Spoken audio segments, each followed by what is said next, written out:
Рауль, ты у нас очень умный, напиши что-нибудь, а я обязательно экранизирую. Я считаю одним из величайших романов роман Николая Островского «Как закалялась сталь». Девушку, в которую я влюбился и которая прошла через всю мою жизнь. Здравствуйте, дорогие друзья! Сегодня мы идем в гости брать интервью у очень интересного человека. Это писатель с общим количеством изданных книг более 10 миллионов экземпляров. А еще это один из крупнейших коллекционеров современной живописи в нашей стране. В его коллекции более 2000 полотен, в том числе сотни полотен современных татарских художников. Еще это очень приятный собеседник и знаток музыки, живописи, истории и многого другого. Мы идем к Мирхайдарову Раулю Мирсаидовичу. Рауль Мирсаидович, здравствуйте. Очень рада, что вы согласились на это интервью. Очень рада быть у вас в гостях. Ну и, конечно, просто познакомиться с вами. Вы пришли в литературу, как вы сами считаете, достаточно поздно. Да, я начал писать поздно. Я первый рассказ написал на спор с одним известным кинорежиссером. Мы обмывали его фильм, тогда еще презентации слова не было, и я сделал замечание. Я их хвалил, как все другие, действительно фильм хороший. Я сказал, я бы вот такую сцену сделал бы по-другому. Как-то так получилось, это ему не очень понравилось, и он сказал: Рауль, ты у нас очень умный, напиши что-нибудь, а я обязательно экранизирую. Мне было 30 лет. Это очень такой зрелый возраст, очень активный. И это меня очень задело. Дело в том, что меня не зря я был не на премьере, а вот на презентации этого фильма в узком кругу. Я не случайно, там случайных людей не было, потому что я знал хорошо весь артистический, поэтический мир, художнический мир Ташкента я очень хорошо знал. Я за 2 дня написал рассказ «Полустанок Самсон». «Полустанок Самсон». И так она была, причем эта работа была опубликована в Москве, практически тут же, да? Мне повезло. В это время, это было в 30 лет я написал этот первый рассказ. И в это время было постановление о работе с творческой молодежью. Все творческие союзы среднего возраста и тогда было за 70. И к нам в Ташкент приехала представительная делегация из молодой гвардии. И я это прочитал в газете. Я никогда не заходил ни в союз писателей, не было повода. И вдруг у меня готовый рассказ. И я в газете читаю, что вот там в 12 часов приглашают всю творческую молодежь на встречу с издателями. И я пришел, первый раз открыл союз писателей в центре города. И я сам жил там в 5 минутах ходьбы в центре города.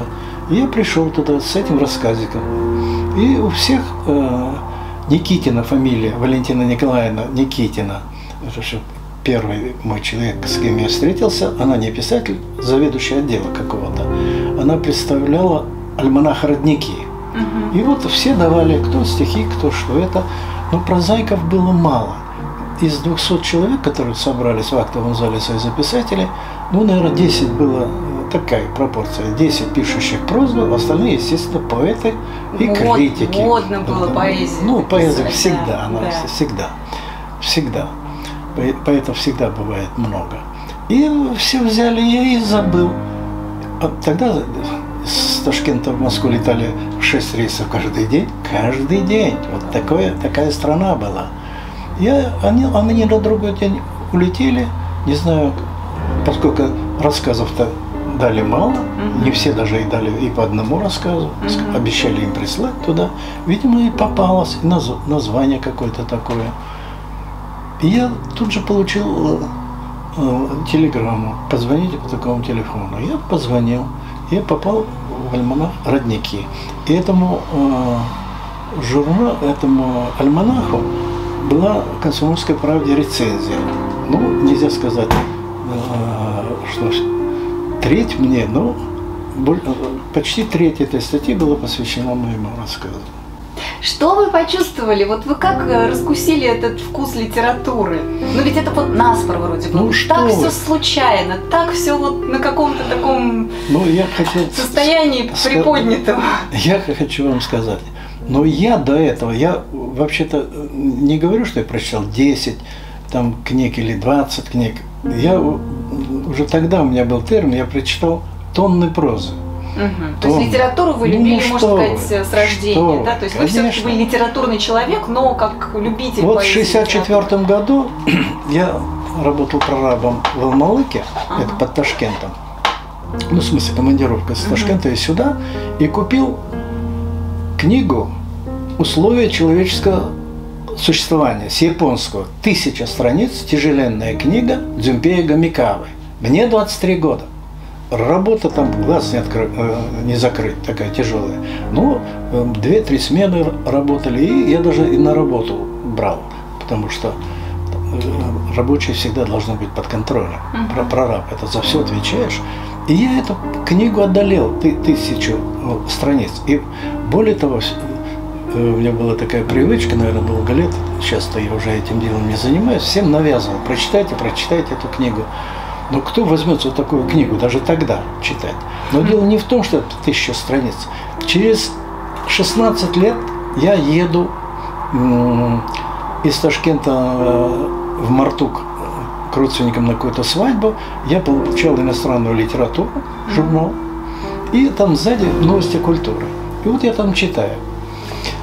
Японская ассоциация писателей признала роман Дзюмпея Гамикавы лучшим романом за всю историю Японии. Это вот я в 23 года уже дал ему пальму первенства. И, во-первых, настолько это сильный герой, там его фамилия, его имя Кадзи, я до сих пор помню. Невероятно литература сильна героями или героинями, берет большие события. Вот этот образ Кадзи, наверное, повлиял на мой... Он и без того уже был сложившийся характер, он только убедил меня. Ну и сейчас я вам добавлю пару слов, может, у кого-то это вызовет улыбку. Я считаю, что в советской литературе, которая мечтала, чтобы были сильные герои, у нас много замечательной литературы, много литературы, она достойнейшая. Я считаю одним из величайших романов роман Николая Островского «Как закалялась сталь». Вот когда я читал, мне пришло на ум тогда же, в 23 я уже сравнил, «Как закалялась сталь». Я считаю, это рано выброшенный из литературной среды роман. И новому поколению не мешало бы почитать. Там и любовь есть. Он ничем тоже, наш Островский писал о себе, он ничем не поступился в жизни. Рано умер, правда. Но оставил великие книги. Вторая книга, к сожалению, у него была и вторая книга. Тогда не было копий. Отправили, она по почте пропала. То есть, получается, у вас путь до литературы, он был такой насыщенный, жизненный путь, да, то есть и рабочие профессии, и техникум, за который вас, собственно, там критиковали и друзья ваши, и все, да, что вы пошли вот в железнодорожный, да, вы пошли в техникум. Да. И получается, ваша жизнь, она насытилась вот этими впечатлениями настолько, что я не удивляюсь, что вы себя называете социальным писателем. Просто вот, да, вот в этой фразе, в этом словосочетании, мне кажется, вот и есть вот эта огромная дверь в ваше творчество. Я, Лиля, должен добавить вам, мне так получилось, я не жалуюсь, ничего мне просто так не доставилось в жизни, ничего, абсолютно ничего. Вот даже чтобы получить прописку, я год слесарем отработал. И когда я там и стенгазету наладил в этом цеху, 41-м экспериментальном цеху я работал. И меня не хотели отпускать. Я говорю, что же вы? Я говорю, я за прописки прописался. Вот так вот. Видите, вы сразу, получается, что вы сразу какую-то социальную жизнь организуете везде, куда бы вы ни пришли. Вот даже пришли на 1 год в слесаре, да, организовали вокруг себя какую-то жизнь интересную. Вот еще должен добавить вот этот год знакомства. Естественно, музей это пройти, там не так много музеев, это естественно, я в ближайшие 2-3 месяца все, везде прошелся и впечатление уже имел. Я пошел на узбекский какой-то концерт. Кстати, Ташкент, где-то у меня в книгах есть, все западные ведущие, итальянские, немецкие, Шварцвальд, государственный оркестр, каждый год почти приезжал. И Олег Лунгстрема, все джазовые оркестры, все бывали в Ташкенте, потому что Ташкент располагал концертными залами. Даже концертный зал Свердлова – это бывший царский цирк, огроменный. Вот его переделали, он тогда имел, а потом в Ташкенте сами построили еще несколько. И гастролеров было немерено. То есть это была культурная площадка большая? Конечно, да? Из-за этого тепло, 100%. Круглый год. Вот смотрите, Бенни Гудман, величайший оркестр американский, в СССР был один раз. И один концерт дал, 2 концерта дал в Москве, и 2 концерта в Ташкенте. Вот и я был на одном из концертов. То есть вы жили в совершенно, совершенно бедных, да, условиях. То есть это были бедные ребятишки, то есть там были многочисленные какие-то проблемы, которые мы сейчас называем там финансовые, материальные и так далее, и так далее. То есть это были обычные школьники, которые жили в многодетных семьях, нуждались, да. Но тем не менее у вас в школе был такой литературный кружок поэзии, вы читали стихи, вы соревновались в том, какие стихи кто прочтет, но это же удивительно. То я должен немножко поправить. Монолог Арбенина уже я учился в техникуме, но все равно это связано с школой, вы интуитивно. Девушку, в которую я влюбился и которая прошла через всю мою жизнь, она под своей фамилией во многих моих рассказах. Кстати, я с их разрешения, девушки, за которой хожу, попросил дать их реальные фамилии, потому что по мужу Иванова Петрова никакой Интерпол не найдет этих бедных девушек. И вот я любил девушку из соседней железнодорожной школы, а я в железнодорожном техникуме. Кстати, я ее первый раз увидел, они к нам в спортзал на физкультуру приходили. И я влюбился, через всю жизнь она прошла. И я туда на вечера ходил. И, естественно, в ту школу, кстати, в то время, в 59-х, 60-х годах, в школах были свои оркестры. А эта девушка как раз на пианино иногда стихи читали под музыку, она пианистскую музыкальную школу закончила. И у нас служился в городе какая-то, эти ребята отсюда, я из техникума, кто-то один парень был, первокурсник с мединститута, спортом мы были объединены тоже. Как сказать, заметные ребята этого города. И в Складчину мы, конечно, организовали вечеринки. И вот это и фишкой было читать стихи. Это монолог Арбенина, это любопытно. Каждый хотел что-то прочитать. Был один Бучкин, он, к сожалению, умер, он действительно писал хорошие стихи. Вот я сейчас вам прочитаю. Я сижу, раньше школьные вечера были безумно интересны, там была почта, номера. Мы напрямую писали, ты не обратишься, у тебя тоже номер есть. И написал какой девушке, там почтальоны ходили, раздавали. Замечательная игра. И все передавали, все. И я за какой-то, не то что девушкой ухаживал, но какие-то у нее на меня были виды. Мне, не знаю, в общем, не очень хотелось. И я сижу, пишу у себя в общежитии технику. Заходит этот Валентин Бучкин, который писал стихи, он был король поэтов. Для нас, для нашего города это абсолютно точно. И я говорю, он говорит, уже пора идти, ты еще не одет, одевайся. Я говорю, вот допишу, он говорит, что пишешь? Я говорю, отходняк. Кому? Он говорит, ты же, и называют имя девушки. Он говорит, ты одевайся, я напишу за тебя. Он написал, я познал поцелуи всласть, мое счастье было в зените, но осталось спасибо сказать и добавить, за все извините. Я, естественно, ее ни разу даже не поцеловал. Никогда до этого. И представляете, экспромт, вот такой из нас лилось. У меня долго была хорошая память, я, конечно, к часами мог на память стихи читать. По сравнению со мной у вас просто феноменальная память. Я когда своим племянникам говорю, они спрашивают, вот, как вы за девушками ухаживали? Я говорю, я читал им стихи. Они говорят, ну как? Я говорю, вы так не сможете. Они говорят, почему? Я говорю, вы колобок не можете рассказать правильно, спутаетесь, чтобы 2-3 часа девушке на ушко читать стихи, это невозможно.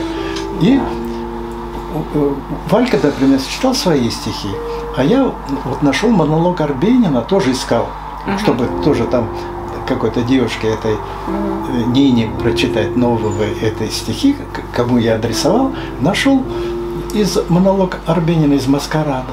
Ну точно, только я имя поменял. Да, там имя не надо. Нина, да, даже не надо было и менять.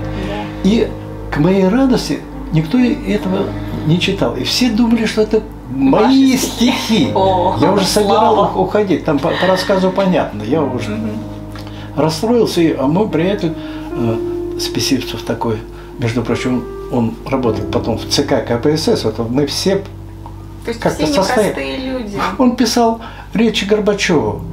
Этот Леня, который меня уводил оттуда. Я, между прочим, Леня, когда уже он у Горбачева работал, эти речи писал, я писал: Леня, ты царю не те письма пишешь, материалы пишешь, он губит страну. Это остались эти письма у меня. Знаете, вот такие ребята были, такие ребята. Меня так удивляет, что вот вы жили в... Что поселок это Мартук назывался, да, получается? Да, поселок. Да. А город Актюбинск. Да, не город такой, ну потом Актюбинск, Ташкент. То есть так далеко, казалось бы, от Москвы. Так вообще далеко от каких-то вот... Нам сейчас кажется, что вся жизнь у нас вот здесь у нас концентрирована, да, и все, и дальше этого царства ничего нет. А вы были так далеко, и получается даже вот вы, ваше окружение. То есть такое ощущение, как будто бы там образовалась такая общность людей, которые действительно потом пошли влиять на культуру, на живопись, на поэзию, на политику, да? Вот там, так далеко от Москвы. Вот я должен добавить одну из фамилий. Генеральный прокурор России Олег Иванович Гайданов. Это из нашей компании. Вон его книга «На должности Керенского в кабинете Сталина». Сейчас я вам покажу. Кстати, он попросил меня написать предисловие генеральному прокурору. Вот. Я даже не знаю, что сказать, кроме вот. У всех у нас отцы погибли. Да. Вот какое общество, государство мы могли себе реализовать, да. Если за нами не было...